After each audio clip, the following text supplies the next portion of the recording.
Excelencia Cristiana Televisión, tu canal de conexión con Dios, de intimidad y avivamiento para tu vida. Tú que esperas liberación, sanidad y manifestación de la presencia de Dios, esta es tu plataforma. Un canal que transforma cada segundo en revelación, ministrando la palabra de Dios todos los días. Síguenos en nuestras redes. Excelencia Cristiana Televisión.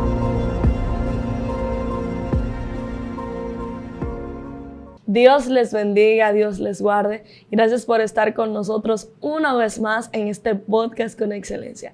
El tema de hoy surgió a raíz de comentarios respecto a, y yo sé que el Señor le ha dado la sabiduría y la revelación al pastor Almanzar, que es quien está con nosotros para abordarlo. Bienvenido, pastor. Gracias, Shalom. Bendiciones para todas las personas que pueden vernos en las diferentes partes del mundo. Para mí un gran placer estar aquí, de verdad que sí.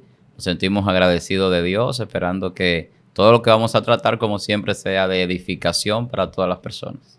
Amén, así es. Yo le comentaba al pastor detrás de cámara que he ido a congregaciones a ministrar y cuando voy a leer la Biblia, yo digo, se lee en el nombre de Jesús y mucha gente no dice amén.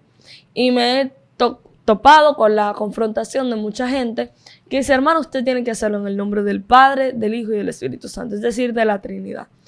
Pero no solo estas cosas radicalizamos dentro de la iglesia, sino que hay muchas otras prácticas que luego vamos a tocar que se hacen que no necesariamente estén por la palabra. Y creo que ya me estoy adelantando al decir eso, pero me gustaría así que usted pueda decirnos primero por qué surge esto de hacer las cosas en la Trinidad o por la Trinidad o en nombre de la Trinidad. ¿Qué nos dice la Biblia? Realmente, en nombre de quién hacemos lo que hacemos y por qué hacemos esto en nombre de alguien. Lo primero es que tiene mucho que ver el tradicionalismo religioso que enfoca hacer las cosas en el nombre del Padre, del Hijo y del Espíritu Santo con un arraigo de doctrinas que vienen desde la iglesia en sus primeros siglos. En la iglesia, en la escuela de los apóstoles de los segundo, tercer siglo, y entrando al cuarto siglo también, ya se enseñaba una doctrina sobre Trinidad. Y de ahí que en el siglo IV y a partir de ahí, pues ya en los concilios que se vinieron realizando, pues se adoptaba esta doctrina como parte de la iglesia. Entonces, es una doctrina que encierra un carácter filosófico sin un fundamento teológico que podamos establecer con claridad. Y entonces se ha asumido en la mayoría de las congregaciones cristianas como algo fundamental o como una doctrina fundamental. Entonces, siempre cuando hablamos de la Trinidad, de que hay que tener cuidado cómo se enfoca este tema, por la razón de que la Biblia no enseña Trinidad, la Biblia enseña una deidad. Entonces, cuando hablamos de deidad, la gente a veces tiende a creer que uno está denigrando el carácter trinitario que la gente enfoca. El Padre y el Hijo y el Espíritu Santo están ahí en la Biblia y la Biblia lo menciona.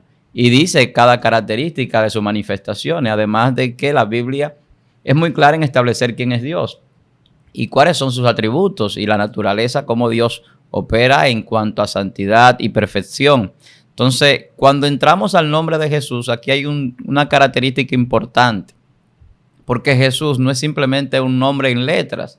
Jesús tiene una connotación más poderosa que eso, porque en Jesús está el espíritu de la profecía que Dios establece para la salvación de la humanidad. Es tan poderoso el nombre de Jesús que la Biblia dice que invocare el nombre de Jesús será salvo. Si tú te das cuenta, la Biblia no dice el que invoque al Padre, al Hijo y al Espíritu Santo. Por ejemplo, Romanos capítulo 10, verso 13. Entonces dice, el que invocar el nombre de Jesús será salvo.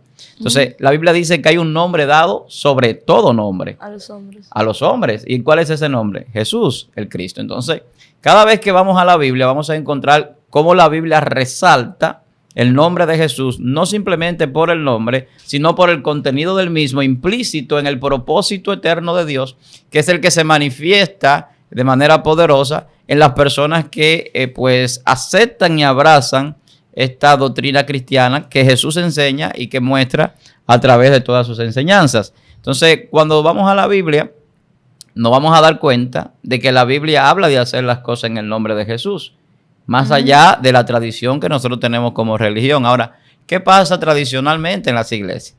en las iglesias, como tú decías, ya se ha adoptado por ejemplo, si se va a leer las escrituras, en el nombre del Padre, del Hijo, del Espíritu Santo. En el caso de la Iglesia Católica, por ejemplo, dicen esto es palabra de Dios, alabado sea el Señor. Y así que se lee, y no está mal tampoco. De repente tú estás leyendo en una iglesia evangélica y tú terminas de leer y dice palabra de Dios, y la gente se va a quedar mirándote raro, porque te van a ver como despectivamente, como de otra religión. Sin embargo, es palabra de Dios lo que se está leyendo. Entonces no está mal. Es un tradicionalismo, pero al final de cuentas no es que está mal. Entonces se ha vuelto una cultura religiosa de que hay que hacer las cosas de una cierta forma. Y cuando tú no la haces así, porque a mí me ha pasado, yo voy a muchas iglesias a predicar o a enseñar, y en ocasiones yo he dicho en el nombre de Jesús y todo el mundo se queda callado. Y cuando vuelvo y repito, digo en el nombre del Padre, del Hijo y del Espíritu Santo, la gente, ¡amén! Se desbordan en el amén. Entonces es como una ignorancia escritural realmente, y a veces también un arraigo a esa dogmatización que se ha venido atrayendo a través de la enseñanza de la Trinidad. Así en un enfoque, vamos a decir general, yo lo veo. Entonces tiene que ver más o menos como con un tipo de idolatría que hace la gente a los métodos que se usan dentro de la congregación. Eso que usted habla acerca de cómo lo hace la Iglesia Católica, nosotros entendemos, porque ahí es donde yo hablo de servir a Dios con conciencia. Si alguien dice, si alguien tiene por norma, ¿verdad?, por cultura, decir, esta es palabra de vida, bendito sea Dios, porque yo entienda que es una forma de ritualismo, en el caso de la otra persona, no por eso está mal lo que está diciendo. Entonces, ¿por qué no decir amén? Si es con conciencia que estoy escuchando y lo que dice es que eso es palabra de vida y eso es palabra de vida. Entonces nosotros a veces asumimos como que tenemos que hacer las cosas de una manera dentro de la iglesia. Este origen cultural del nombre del Padre, Hijo y Espíritu Santo, yo pensaba de hecho que venía de la Iglesia Católica, del latín. Pero me gustaría saber, pastor, si la Biblia habla de hacer las cosas en el nombre de Jesús, ¿se refiere a todo lo que hace el creyente? ¿Solo leer la Biblia? La Biblia dice en Colosenses capítulo 3, verso 17, en adelante, todo lo que vayas a hacer de hecho o de palabra, hacerlo en el nombre de Jesús. Allí dice claramente, todo lo que se vaya a hacer de hecho o de palabra, hacerlo en el nombre de Jesús. Por eso es que usted ve que la Biblia habla de que en el nombre de Jesús se echan fuera demonios, en el nombre de Jesús se sanan enfermos, en el nombre de Jesús la gente puede proclamar la salvación para sí mismo. Entonces, es muy claro lo que la Biblia está estableciendo, del poder que hay en el nombre de Jesús, más allá, como digo, de las letras del nombramiento, del carácter semántico o literal. El poder que hay espiritual en el nombre de Jesús tiene que ver con el propósito eterno establecido por Dios en su plan perfecto que está implícito en ese nombre. Entonces, cuando hablamos de Jesús, no estamos hablando simplemente de un hombre que caminó en la tierra.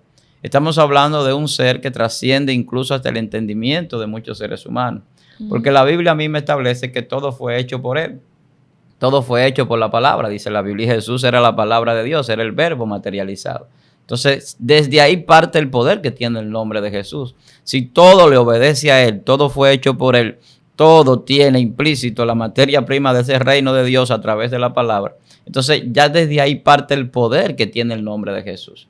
A pesar y además de lo que es el sacrificio que Jesús hizo. O sea, Jesús con lo que hizo en la tierra, estableciendo el reino de Dios aquí, con su muerte para nuestra salvación, está estableciendo un precedente que nadie más puede establecerlo. Por eso es que su nombre es sobre todo nombre. No hay otro nombre dado a los hombres, o sea, no hay otro nombre, no hay otro propósito sobre la tierra que pueda superar el de Jesús, ni hay otro cumplimiento, ni hay otra profecía en nadie. O sea, los nombres en el caso del pueblo judío siempre tenían un significado, y ese significado arrastraba también su destino profético. Vemos lo que pasa con Jacob, que era un suplantador hasta que se le cambia el nombre por Israel. Vemos lo que pasa con Abraham, hasta que se le cambia el nombre por Abraham o padre de multitudes. Tenía que ver implícito con el propósito que hay en ellos, y en cada uno lo vemos.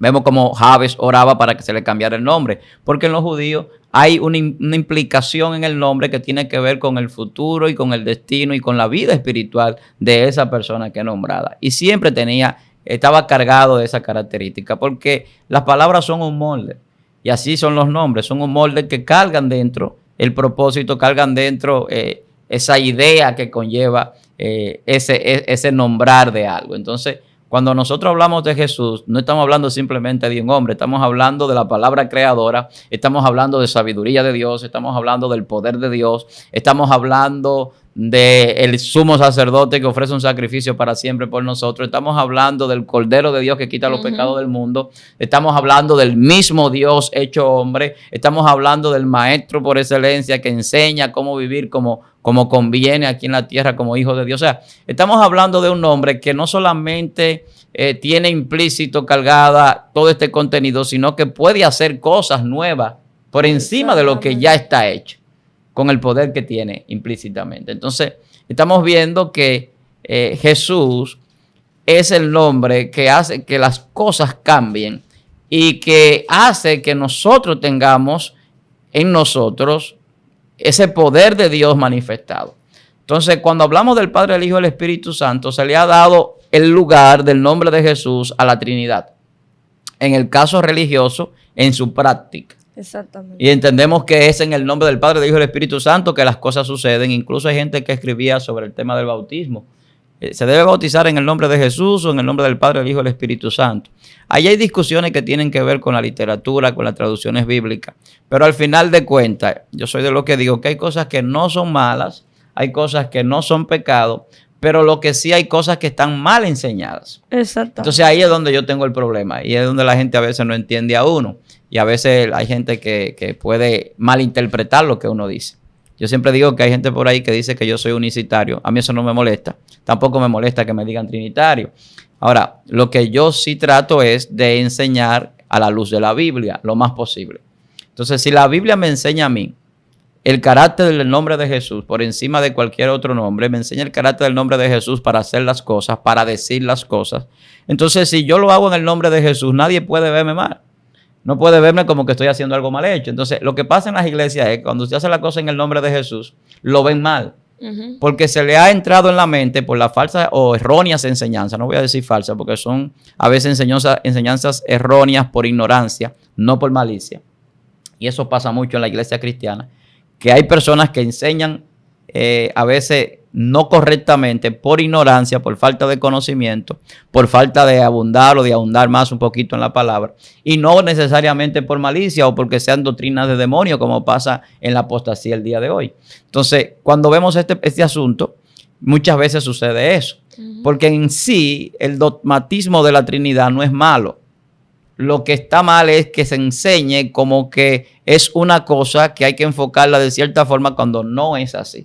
Cuando tú vas a la Biblia te vas a dar cuenta que la Biblia no te enfoca una doctrina trinitaria. La Biblia te enfoca una doctrina sobre Jesús, sobre Dios, sobre el Espíritu Santo muy claras. Entonces es un solo Dios que tú vas a adorar, es un solo Dios que tú vas a creer. Y con esto no digo que la doctrina de la Trinidad hable de varios dioses, pero entra muchas veces en un carácter de ambigüedad con algunas personas que en la ignorancia del conocimiento bíblico tienden a pensar y a creer que son tres personalidades. Y eso es una discusión. Yo soy de lo que entiendo que es una sola persona. Y digo esto porque la Biblia dice que Jesús era Dios, por ejemplo. Entonces, si Jesús es Dios, no es una persona Cristo y otra persona Dios. O sea, la representación del Hijo de Dios en la tierra y la manifestación es una cosa que hay que entenderla en su justa dimensión. Porque es que Dios viene a hacerse hombre en una sola ocasión. Dios no sigue siendo hombre toda la eternidad. O sea, Dios se hizo hombre con un propósito. Eso se llama manifestación. Se manifestó en carne, dice la Biblia. Entonces, como se manifestó, esa manifestación nos muestra a nosotros el poder de Dios, pero también nos muestra la transformación que Dios va a hacer con nosotros. Que así como Dios se hizo hombre, el hombre va a ser como un ser celestial en la transformación. Entonces nos muestra una enseñanza profunda. Ahora bien, cuando hablamos del Espíritu Santo y vemos en la Biblia que el Espíritu está en todo, no hay nada en lo que el Espíritu Santo no esté. Pero cuando vamos a Juan capítulo 4, por ejemplo, verso 24, la Biblia dice que Dios es Espíritu. Y que los que le adoran deben de adorar en espíritu y en verdad. La Biblia nos llama a un nuevo nacimiento en espíritu. Entonces nos está llamando a una unificación con Dios. Porque el que se une con Dios, un espíritu, es con Dios. Entonces cuando usted hace esa exégesis bíblica holística, usted empieza a ver que la Biblia le va diciendo cómo es que son las cosas correctamente. Entonces lo espiritual es para la unificación a través del amor de Dios. Ahora, Dios sigue siendo el mismo Dios en espíritu, manifestado como Padre y manifestado como Hijo. Es una sola persona. no tiene múltiples personalidades. Ahora, Dios adopta como Él quiere y hace lo que Él quiera. Es soberano. Por eso Dios se aparece como el ángel de Jehová. Y es el ángel de Jehová representando a Dios y hablando como si fuera Dios en la tierra. Entonces la Biblia dice que ningún hombre ha visto a Dios, que si lo ve muere. Entonces ahí está claro que no fue a Dios que se vio, sino que Dios se apareció representado en un ángel. Y habló como un ángel allí. Le dio esa autoridad a ese ángel para que lo represente como si fuera Dios. El ángel que se le apareció a Moisés, el ángel que se le apareció a Josué, que recibían adoración. Y eso muestra que era un agente de Dios que representaba a Dios de manera directa. Hay muchos que dicen que el ángel de Jehová del Antiguo Testamento era Jesús, por eso no lo dice la Biblia. Entonces es una conjetura. Entonces no es algo que se pueda establecer teológicamente. Entonces, cuando hablamos de Jesús, que volvemos al punto, Jesús es la misma persona de Dios, porque la Biblia dice que era la imagen del Dios viviente, la misma imagen de Dios. Jesús era Dios en la tierra. Ahora bien, Dios lo decía en profecías del Antiguo Testamento: yo iré y lo enseñaré. Hablando de que Dios mismo iba a venir a la tierra a enseñarnos a nosotros. ¿Y cómo viene Dios? A través de la manifestación de su Hijo Jesucristo. Entonces, la gente tiene un problema porque quiere entender ciertas cosas de manera humana. Dice, ¿cómo Dios es Dios y a la vez es su Hijo? Y cómo el Hijo le ora a Dios, porque no entienden las enseñanzas espirituales que vienen cargadas con Jesús y con la manifestación de la palabra de Dios para nosotros. Entonces, la palabra y Jesús nos enseñan a nosotros aspectos espirituales de manera humana, de manera tangible, material y física. Por eso era que Jesús en una ocasión decía, le enseño en su lenguaje. Yo estoy parafraseando. Si le hablara en lenguas angélicas, si no me entiende hablándole su lengua, su idioma, imagínese si le hablara en lenguas angelicales, si le hablara en otro idioma celestial. No me entiende, no me entendería. Entonces eso mismo pasa con estas cosas que tienen que ver con misterios también de Dios, porque para tú entender cómo el Padre, el Hijo y el Espíritu Santo son uno, tú tienes que entrar a una matemática que no existe a nivel humano.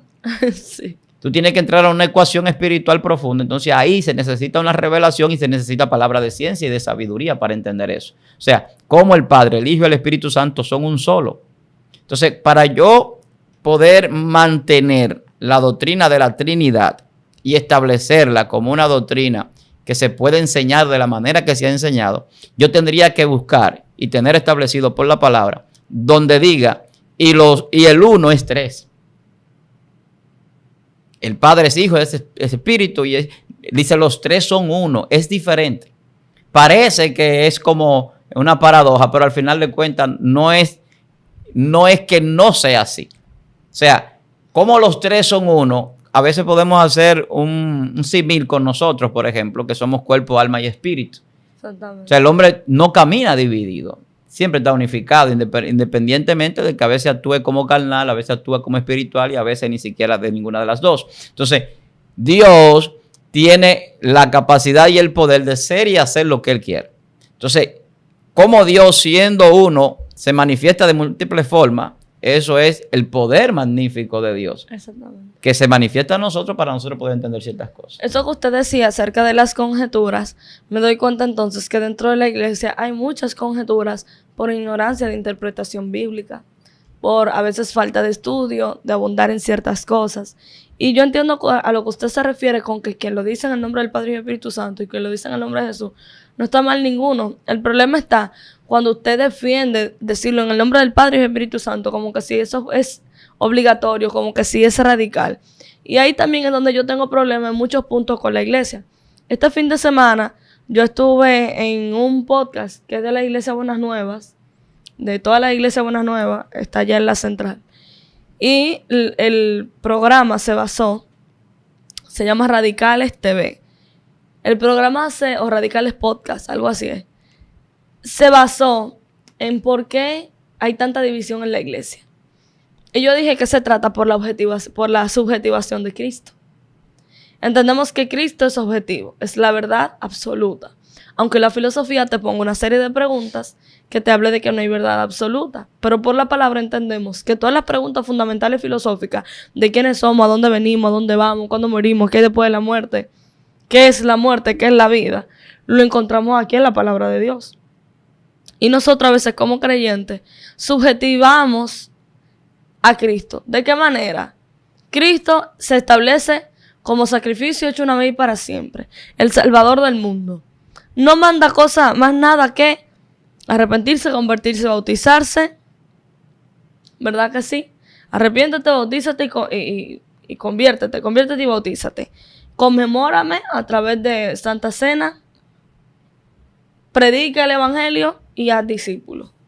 Pero nosotros, por ejemplo, en el proceso de arrepentimiento, conversión y bautismo, tenemos un reguero de conjeturas que no están en la palabra, que te dicen que tú no te puedes bautizar por X y Y razón y te ponen parámetros. Cosa que la Biblia no manda. Ya ahí estoy subjetivando a Cristo. ¿De qué forma? Cristo manda algo, pero yo lo acomodo como yo entiendo, porque a veces, pastor, se nos hace difícil creer que la salvación o que este camino es fácil. Usted dirá, ¿qué es fácil, hermana?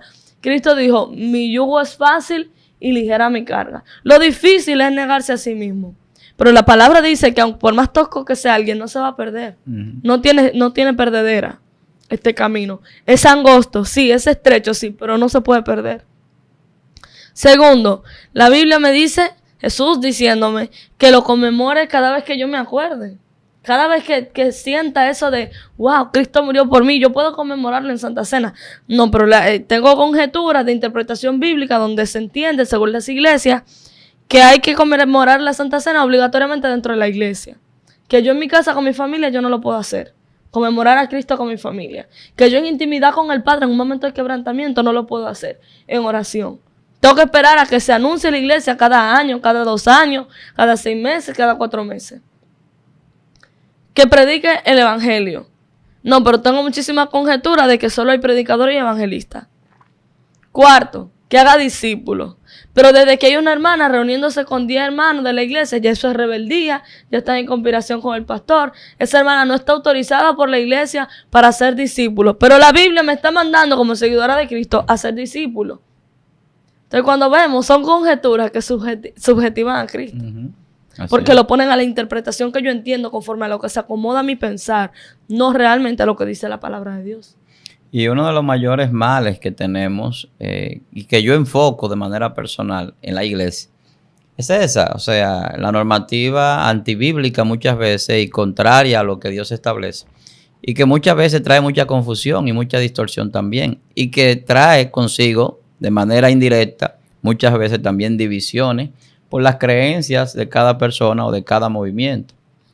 Tú hablabas al principio de que la filosofía no postula verdades absolutas. Sin embargo, a nivel teológico, a nivel espiritual, sí, nosotros podemos establecer verdades absolutas. Yo he tenido discusiones por eso, porque en el caso de Dios, Dios es una verdad absoluta. O sea, no importa que usted crea o no crea en Dios, Dios existe. Eso no importa. O sea, que la persona quiera creer o no, digo que no importa, así mismo como usted lo escucha literalmente, no importa. Dios sigue existiendo. Dios no depende de que yo crea que Él existe. Si fuera así, entonces fuera una creación de mi imaginación o de mi mente. Entonces, no depende de que usted crea. Dios existe y punto. Eso no está en discusión y puede estarlo nunca. Entonces, por eso es que la pregunta absurda de los ateos, la principal pregunta más absurda de los ateos es ¿quién creó a Dios? Y es la estupidez más grande que usted va a escuchar. ¿Por qué razón? Porque no se ha creado, ningún Dios puede ser creado. Si es Dios, de ahí parte ya implícitamente de que es un ser supremo, por lo tanto existe por encima de todo y Él crea todas las cosas. Entonces, como no es un ser creado, usted preguntar quién creó a Dios es una estupidez. Entonces, es una verdad absoluta. Dios es real, es veraz. Y la ciencia, el conocimiento empírico de la gente, los conocimientos espirituales, incluso la misma filosofía, han llegado siempre a la conclusión de que existe algo más allá de lo físico, más allá de lo humano, en un plano o en una dimensión diferente, espiritual, y de eso estamos más que claros.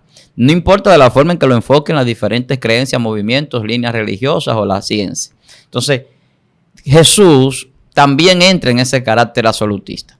Como la palabra de Dios es absoluta, es una verdad, que es lo contrario a la mentira, es lo contrario a Satanás, que es la contraposición de los propósitos y de la verdad de Dios.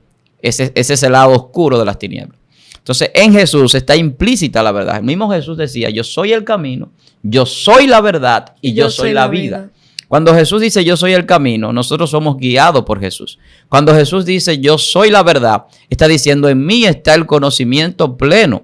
Cuando Jesús dice y lo que tenemos que hacer en base a ese conocimiento que Dios nos revela. Y yo soy la vida, está diciendo que todo lo que hacemos fuera de Él es muerte. Por eso dice que fuera de Él nada podemos hacer. Entonces, cuando hablamos del nombre de Jesús, que es el tema, como una característica de poder y de manifestación del poder de Dios, estamos hablando de lo que implícitamente el nombre contiene. Y esa palabra, que es el nombre de Jesús, contiene en ella una serie de características espirituales manifestadas en ese hombre, que no es simplemente un hombre en el carácter humano, sino que es el hombre que representa a Dios, que hay imagen y semejanza de Dios, por lo tanto es el Hijo de Dios, pero también es el hombre en el diseño perfecto y terminado que Dios quiere en nosotros. Y es el modelo paradigmático del creyente, por eso nos hacemos llamar cristianos, porque seguimos a un Jesús que es el camino hacia la perfección, que es el camino hacia la salvación. Entonces no es otro nombre, no es otra enseñanza. Es que la enseñanza bíblica es muy clara.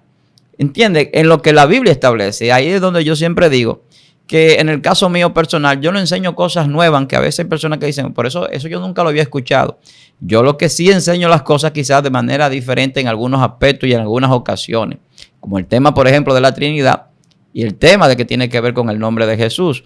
Hay gente que enfoca que el Padre, el Hijo y el Espíritu Santo es la manera de hacer las cosas.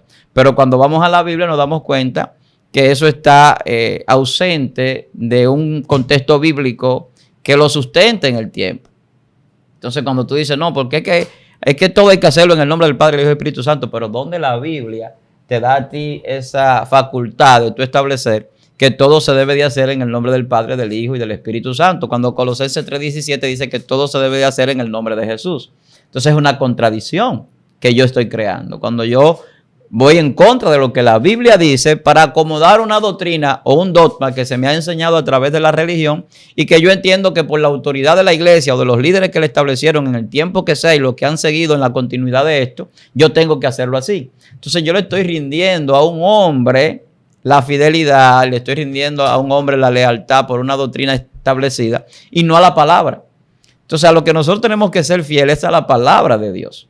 Y esto trae contradicción porque cuando cualquier persona ya ha arraigado una enseñanza por muchos años, y eso pasa en la religión tradicional que se enseña, por ejemplo, en nuestro país, que yo mencionaba al principio, que hay cosas que están arraigadas en las personas. Eso se lo enseñó así desde pequeño, mi papá me lo enseñó así, mi mamá me lo enseñó así, murieron en esta religión, eso es así y punto. Eso es un error garrafal y un error que lleva a la gente a la perdición. Y eso es lo que Satanás quiere, que la gente sea radical en el error, porque el error es pecado. Y el pecado lleva a la muerte. Entonces tiene una connotación de perdición. Cuando nosotros somos mal enseñados, nos abrazamos a esas malas enseñanzas y a veces caemos hasta en la idolatría, caemos en otras cosas que no tienen nada que ver con lo que la Biblia enseña.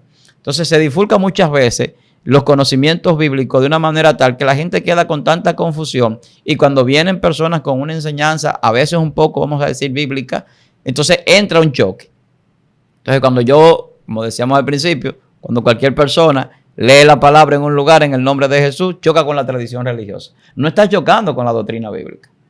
Cuando de repente una persona va a hacer cualquier cosa y lo hace en el nombre de Jesús, cualquiera le puede refutar en su creencia. No, y es en el nombre del Padre, del Hijo y del Espíritu Santo, pero es una creencia adoptada por un dogmatismo religioso y no por una doctrina teológica o bíblica. A veces más por un aspecto filosófico, porque ¿quiénes fueron los primeros que abrazaron esta doctrina y que le dieron fuerza en los concilios?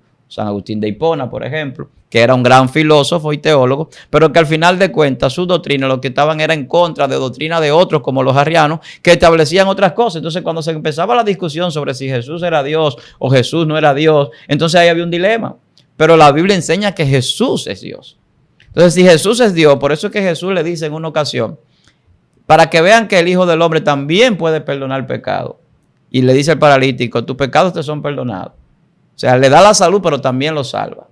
Entonces, tú entras en un carácter de entender ahí, en la connotación del nombre de Jesús, el poder que hay implícito en él. O sea, que no es solamente un nombre, porque, por ejemplo, los hijos de Seba, que eran unos exorcistas ambulantes, querían exorcizar a unas personas endemoniadas en el nombre de Jesús que predica Pablo. No había ningún poder en el nombre de Jesús para ello, porque no es una varita mágica, no es una palabra mágica, no es que usted va a decir en el nombre de Jesús y ya las cosas son hechas. Es que usted tiene que vivir en el contenido de ese nombre, que es lo que tiene el poder implícito. O sea, cuando yo vivo en el contenido del nombre de Jesús, yo ni siquiera soy cristiano, yo me convierto en un hijo de Dios. Entonces ahí las cosas cambian total y rotundamente. Los hijos de Dios entonces empiezan a crear una diferencia. Y hay un poder delegado por Dios, que era el poder que Jesús tenía y el poder que Jesús le entrega a la iglesia. Jesús que dijo, toda potestad me es dada en el cielo y en la tierra, debajo de la tierra. Tengo autoridad sobre todas las cosas, tengo poder para hacer lo que yo quiera. Ahora, cuando Jesús le delega el poder a la iglesia, es cuando le dice, mira, vayan en mi nombre y hagan esto, hagan aquello, hagan lo otro. En mi nombre. Está delegando un poder en su nombre. O sea, en el ejemplo que Él nos mostró, en la enseñanza que Él nos trajo y en lo que nosotros representamos en Jesús como hijos de Dios. O sea, la imagen y la semejanza de Dios se adopta en Jesús. Porque la imagen es una representación y la semejanza es un símil, es una comparación de igualdad o de parecido. Entonces, en Jesús es que nosotros representamos el reino de Dios. Entonces, no es en el nombre de, no es en el Padre, el Hijo y el Espíritu Santo, sino en Jesús, porque nosotros no somos dioses. La Biblia enseña que somos hijos de Dios, creados para ser hijos de Dios. No dioses en el sentido de esa soberanía que Dios tiene que no comparte con nadie, que es un tema que ya creo que lo hemos abordado, que lo único que Dios no comparte con nadie es su soberanía. Dios comparte su gloria, Dios comparte sus poderes, su espíritu se lo da al hombre, pero su gloria no, su soberanía no. Y eso lo vemos en la Biblia cuando Jesús, por ejemplo, dice, el día y la hora de mi venida, ni los ángeles, ni el Hijo, ni nadie lo sabe, solamente mi Padre que está en los cielos. ¿Qué está diciendo Jesús? Él es soberano. Cuando le dicen, ¿quién va a estar a la derecha, a la izquierda? Sus apóstoles pidiendo esto, y la mamá de algunos apóstoles dice, eso no está dado para ninguno de nosotros, está en la potestad del Padre. Él es el que sabe dónde va a poner a cada quien. O sea, eso es soberanía. Cuando la Biblia dice que Dios nadie le dice qué hacer, eso es soberanía. Que Dios hace como Él quiere, eso es soberanía. Entonces la soberanía de Dios nadie la tiene, ni la va a tener nunca. La inmortalidad de Dios nadie la tiene, porque eso está implícito en el ser de Dios, es el único ser inmortal. Entonces hay una serie de características que hacen a Dios único por encima de toda la creación. Entonces ahí tiene que haber una diferenciación entre nosotros y Dios. Entonces nosotros a quien nos parecemos es a Jesús, porque fue en Jesús que fuimos hechos. Jesús es el modelo del hombre perfecto. Adán es el prototipo del hombre y Jesús es el modelo perfecto de determinación. Entonces, desde el Adán del cielo es que Dios nos hace, no desde el Adán de la tierra. Entonces, en el nombre de Jesús, lo que se muestra en nosotros es la imagen del celestial, que es lo que dice Corintios. Entonces, cuando nosotros entendemos que en el nombre de Jesús hay más que letras, hay más que un contenido y que una etimología o que un nombre judío, estamos entendiendo que el nombre de Jesús no es una varita mágica. Que no vaya a creer tampoco que porque usted diga en el nombre del Padre, del Hijo y del Espíritu Santo, tienen que hacerse las cosas. No es una varita mágica en lo que usted diga. Es en el contenido que usted practica y vive conforme a Él. Entonces, cuando yo practico y vivo conforme a la característica de los hijos de Dios, el nombre de Jesús en mí se activa con un poder. Entonces, cuando yo digo en el nombre de Jesús, en mí hay una autoridad que no es en el nombre de la letra, sino en el contenido de ella espiritual.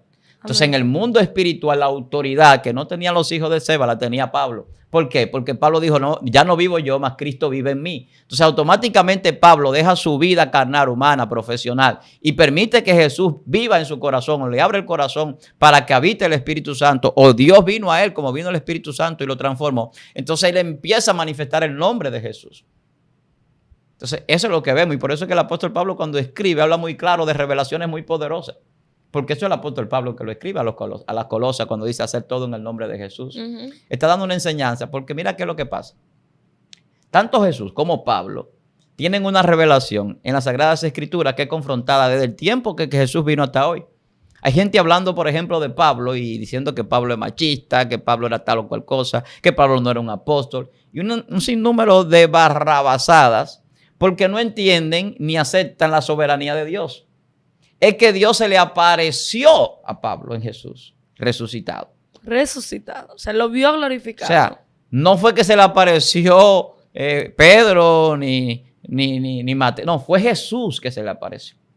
Y cuando se le aparece lo transforma y lo manda donde uno de los siervos de Dios, donde Ananías, para que sea allí lleno del Espíritu Santo y recobre la vista que había perdido y pueda ser luego doctrinado o que pueda aprender sobre lo que era Jesús, ya después que él era fariseo y conocía las Escrituras. Sí, que duró un año con los apóstoles. Claro, Pablo duró varios años estudiando antes de salir a predicar el Evangelio. O sea, Pablo no fue que recibió el Espíritu Santo hoy y ya mañana andaba como apóstol. Como muchos creen por ahí. que muchos no entienden lo que las escrituras enseñan y tampoco la historia enseña. Pablo duró unos 3 años preparándose en el conocimiento de la doctrina bíblica. Entonces, cuando hablamos de hombres así, que te traen una revelación poderosa del mundo espiritual y de la palabra, entonces para tú entender esa revelación de Jesús, del apóstol Pablo, tú tienes que entrar a la misma dimensión espiritual en la que esos hombres caminaban y hablaban y enseñaban. Porque es que no es fácil aprender o entender ese tipo de cosas. Entonces la gente de manera humana dice, no, Pablo era machista. Pero se quedó en un nivel de conocimiento de las escrituras, que es uno de los primeros niveles, sin profundización, sin entendimiento, sin interpretación, sin revelación, sin ciencia. Entonces, ¿dónde se quedó? Se quedó en letra. Se quedó simplemente en la letra. Entonces hay personas que se han quedado simplemente en la letra y de ahí es que viene el problema. Cuando usted profundice en la Biblia, entonces usted se va a dar cuenta que los patrones religiosos, Jesús rompió con ellos para enseñarnos una libertad de los hijos de Dios. Y el patrón religioso te dice que las cosas tienen que hacerse de tal y cual manera. Por eso Jesús era enfrentado por las mismas personas que eran de su propia religión judía.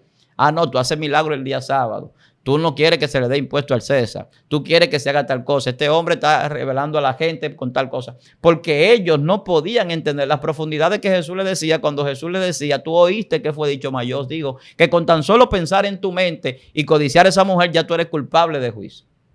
¿A dónde se fue Jesús? Jesús se fue más allá de la letra.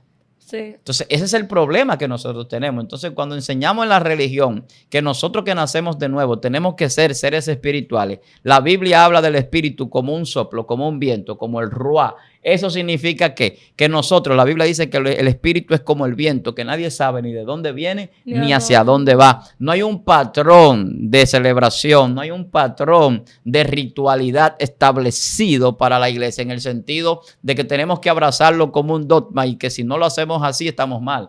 Lo que la Biblia enseña es que nosotros como seres espirituales vamos donde el Espíritu diga y hacemos lo que el Espíritu diga. Esa canción tan famosa que le da libertad al Espíritu de Dios en la iglesia pentecostal, que no debería de ser así porque el Espíritu de Dios no tiene que darle a usted libertad, Él es libre y lo hace a usted libre, es lo contrario. Usted que tiene que ser libre para poder hacer las cosas con libertad, adorar a Dios o predicar o lo que sea. Entonces, el Espíritu viene a nosotros y hace como Él quiere, dice la Biblia, da como Él quiere los dones. Entonces, no se trata de lo que yo quiera hacer ni como yo quiera hacerlo. Y eso es lo que pasa cuando se quiere establecer. Usted tiene que hacerlo en el nombre del Padre, del Hijo y del Espíritu Santo. Usted tiene que hacer un devocional, un cultural y un mensaje. Ay. Usted aquí para bautizarse tiene que hacer esto, aquello y lo otro. Entonces, cuando usted va a la Biblia, comienza a ver que nada de eso es bíblico. Usted dice, entonces, le estoy creyendo a un dogmatismo de hombre, a una normativa de hombre que muchas veces no está mal y usted se acopla en la congregación, en la iglesia y abraza las normas que usted quiera abrazar. Porque yo no quiero que me malinterpreten.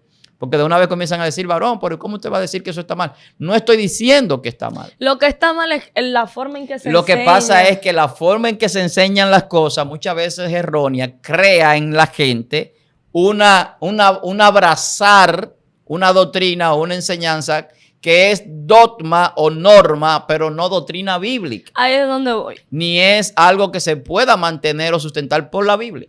Ahí es donde yo digo, lo que usted va a enseñar, si no es una verdad bíblica y es una interpretación de un dogma, dígalo. Mire, aquí se hace cultural, devocional, que si yo qué, hasta fiesta.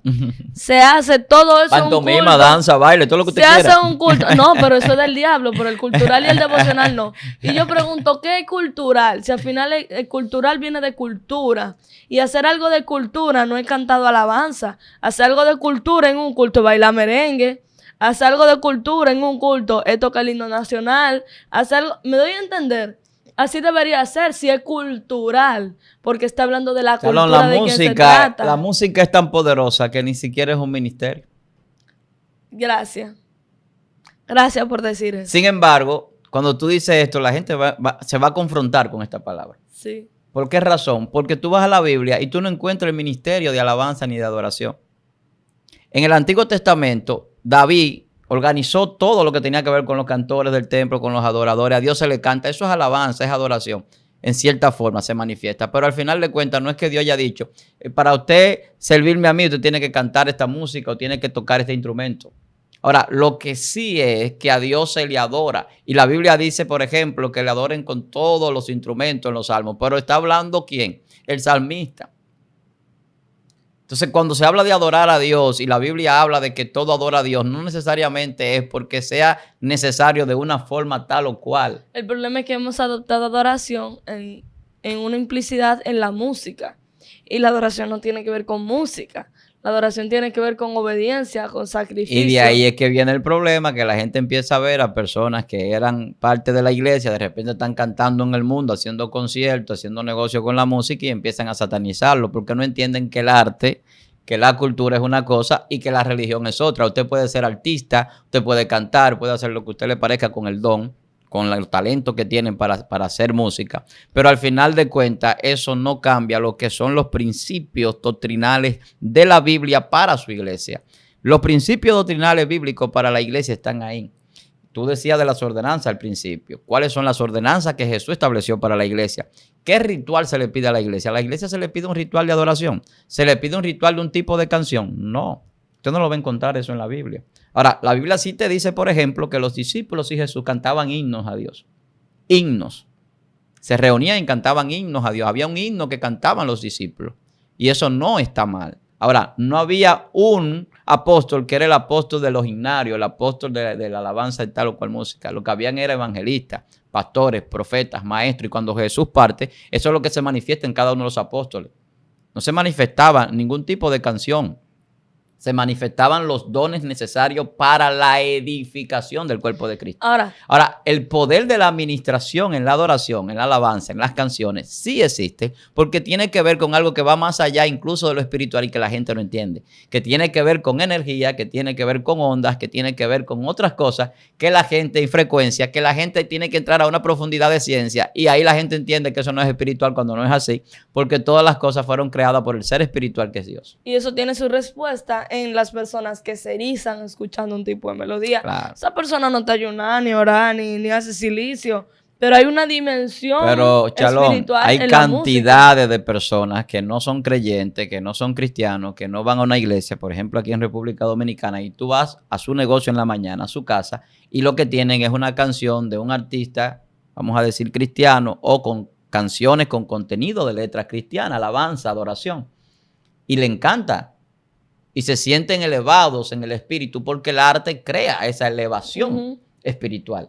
Por eso es que Dios da espíritu de arte, porque el arte eleva el alma más allá del plano físico. La gente que se entra en el mundo artístico sabe de lo que yo estoy hablando. Sí. O sea, el arte en todo su sentido, música, pintura, poesía, escritura, todo lo que tiene que ver con la parte artística, creativa y que trasciende a este mundo físico en lo abstracto, en lo subliminal, que entra a un plano que ministra más allá del físico. Yo te hablaba de las ondas. Entonces, cuando te hablo de eso que penetra, como la palabra penetra, que llega a todas las dimensiones del ser, crea una condición en el hombre. Ahora, cuando entramos al dogmatismo religioso, se entiende que el cultural tiene que ir después del devocional o viceversa, o que los cristianos lo que cantamos es este tipo de música, cuando ninguno de esos tipos de música están establecidos en la Biblia como una orden para que la iglesia lo practique. Entonces tú decías que hablábamos que satanizamos otras cosas. Cuando entra la danza, entra la pantomima, el drama, estamos en el mismo plano cultural y artístico que estamos cuando tocamos un instrumento y cantamos una canción.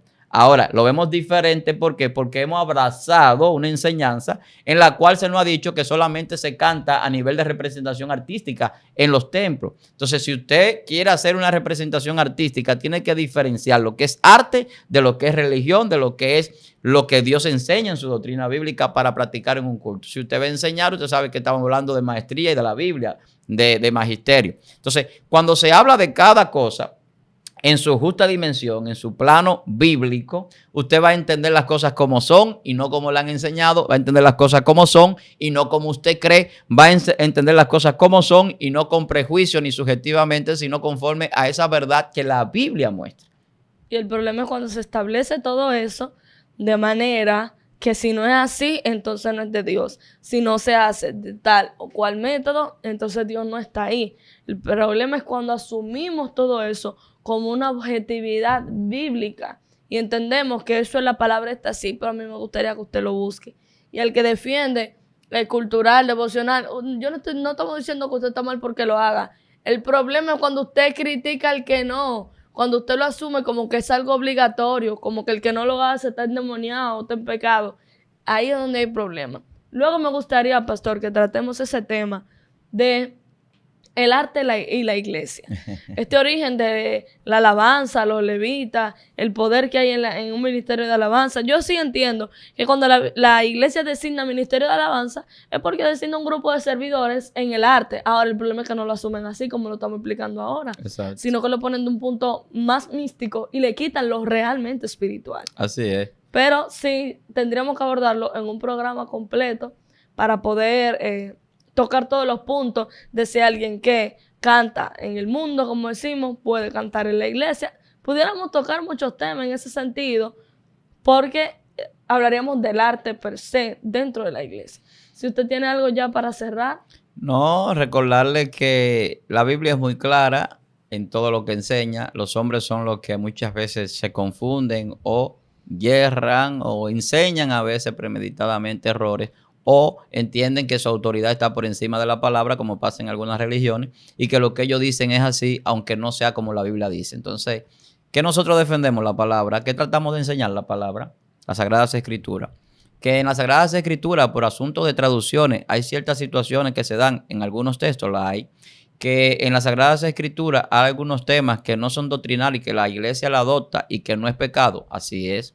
Que hay algunos temas que son dogmáticos, que se utilizan en la religión, pero el dogmatismo no es malo en su totalidad. Hay dogmas que son buenos de practicarlo porque llevan a la persona a una vida espiritual y acercarse más a Dios. Entonces, lo que sí tenemos que tener muy claro es que hay que enseñar las cosas como Dios dice y como la Biblia le establece. Y eso es lo que yo creo que debemos defender como creyentes, como hijos de Dios. Que debemos razonar, que debemos meditar y que debemos tener la revelación de las Escrituras, más allá incluso de la letra, porque espiritualmente hay una revelación en ella.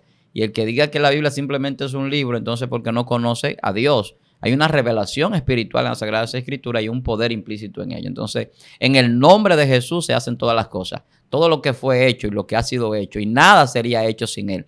Nada fue hecho sin la palabra. Por Él y para Él fueron hechas todas las cosas y por Él subsisten. O sea, desde el principio se creó el universo por la palabra de Dios. Todo se ha creado y tiene la palabra de Dios, el poder sobre ella. Por eso era que Jesús podía hablarle al viento, al mar y le obedecían. Entonces, cuando nosotros tenemos esa autoridad delegada, podríamos hacer proezas y milagros poderosos, pero es cuando entendemos que no es en el nombre de Jesús de manera mágica, sino que es en el nombre de Jesús de manera práctica, donde yo vivo ese evangelio y yo me hago uno con esa palabra y yo vivo en el propósito de cumplimiento de esa palabra en obediencia a Dios. Entonces, cuando yo cumplo la palabra es porque estoy haciendo lo que Dios dijo y no lo que dice el hombre. Y ahí donde el apóstol Pablo tenía problemas porque decía, si todavía agradara a los hombres, entonces no fuera siervo de Jesucristo. Hay gente que escuchan esta palabra fuerte, pero lamentablemente hay muchos hombres y mujeres de Dios que no agradan a los hombres y eso nos gusta mucho porque es que eso choca y confronta. Nosotros estamos llamados a presentar el evangelio y a enseñar correctamente las Sagradas Escrituras. Colosenses 3:17. Todo lo que vayas a hacer, de hecho o de palabra, hacerlo en el nombre de Jesús. Y añadiendo después de la coma, dando gracias a Dios Padre por medio de Él. O sea, por medio de Él. O sea, cuando ya yo estoy diciendo en el nombre de Jesús, en hecho o en palabra, ya yo estoy dando gracias al Padre. O sea, está implícito porque son uno. Si usted lo hace en el nombre del Padre y del Espíritu Santo, le bendecimos, le amamos, no está mal. Ahora, la palabra no habla de eso. No lo establezca como doctrina y en esto se refiere a todo lo que hemos hablado aquí. No solo a leer la palabra, sino a todo lo que hacemos como congregación, a todo lo que hacemos como iglesia, a todo lo que hacemos como rama religiosa. Y otra cosa ya concluyendo, cuando se habla del bautismo, cuando alguien se bautizaba con alguien que era su maestro, a quien seguía, se bautizaba en el nombre de su maestro. Por eso era que era en el nombre de Jesús también, porque Jesús, por eso le decían, ¿en cuál bautismo tú fuiste bautizado? ¿En el bautismo de Juan? Entonces, cuando se decía quién te bautizó, se dice de quién tú eres discípulo.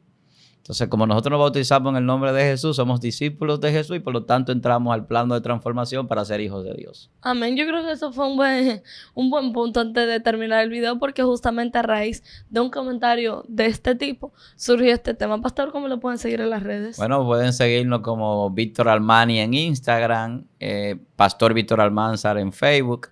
Y quiero que también los que quieran saber un poco sobre ciencia nos sigan en nuestro nuevo canal de YouTube, El Cristiano Cuántico. Esto está muy... ¡Ay, Dios mío! Viene muy interesante. Esto surge a raíz de de personas que han hecho comentarios en temas que hemos tratado sobre mecánica y física cuántica. Y yo entendí que es un tema muy profundo para tratarlo simplemente a nivel teológico, en los temas que tratamos normalmente. Entonces hemos decidido crear un canal, El Cristiano Cuántico. Así que múdese para allá cuando usted quiera, para que pueda conocer de ciencia, pero sobre todo lo que la Biblia dice sobre esos puntos científicos. Eso está muy bueno. Señores, gracias por estar con nosotros hasta este momento.